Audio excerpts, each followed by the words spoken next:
Fy enw I ydi Rebecca Phasey a ges i'r cyfle i weithio efo criw rheolaeth Llwyfan y bont.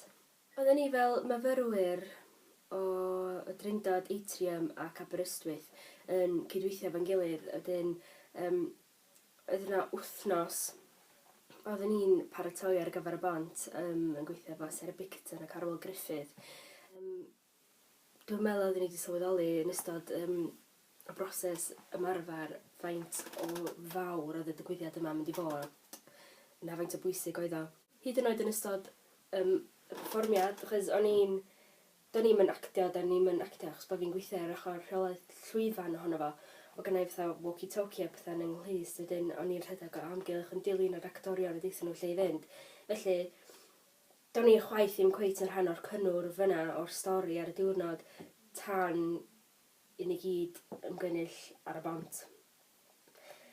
Ac pan oedden ni gyd ar y bont, yr actorion i gyd yn sefyll yn y llochor mewn llinell, tra'n disgwyl i'r dorf ddod i lawr na jyst ista awrwydd llwyr.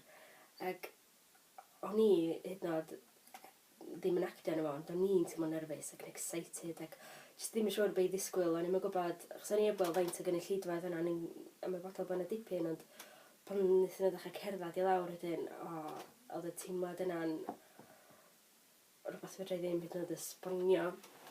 Oedd o'n briliant, oedd o'n rili yn, ac o'n i'n gwybod wedyn pan ddigwyddodd hynna bod ni wedi bod yn rhan o rhywbeth sbesial iawn, rhywbeth pwysig.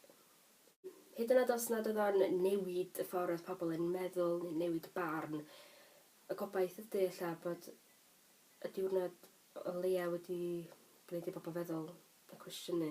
A mae hynny'n beth dda. Dwi mor falch ges i'r cyfle i fod yn rhan o'r digwyddiad yma.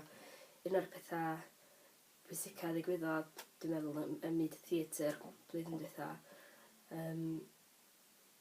A dwi'n ddiolchgar bod y Dargen Genedlaethol wedi rhoid y cyfle i ni fel myfyrwyr fod yn rhan o rhywbeth hanesyddol a rhywbeth pwysig i Gymru. Yr unig peth dwi ddim yn hapus efo ydy'r ffaith na ges i wisgo gwisg o'r 60au.